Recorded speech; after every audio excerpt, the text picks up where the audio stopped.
योपां पुष्पं वेद पुष्पवान् प्रजावान् पशुमान् भवति नानाविधसुखदुष्पं समर्पयामि च चम्पकबिल्वपत्रीं समर्पयामि ओम श्री विश्वकर्मा परब्रह्मणे नमः गातुं यज्ञपदे दैवी स्वस्तिरस्तनो स्वस्तिर्मानुषेभ्यः ऊर्ध्वं जिगातुं मेषजं शं नमस्तु दिपदशं चतुष्पदं शां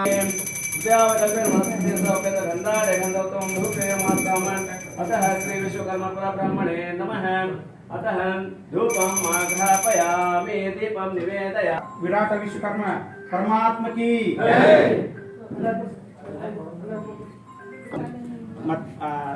ಹಾಗೆ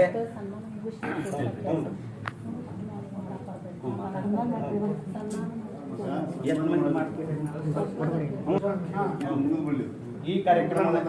ಜಯಂತಿಯ ಈ ಕಾರ್ಯಕ್ರಮದ ಕೇಂದ್ರ ಬಿಂದು ನಮ್ಮ ವಿಶ್ವಕರ್ಮ ಸಮಾಜದ ಲಕ್ಷ್ಮೇಶ್ವರ ತಾಲೂಕಿನ ಯಳವತ್ತಿ ಅವರನ್ನ ಆಯ್ಕೆ ಮಾಡಿಕೊಂಡಿದ್ದೀವಿ.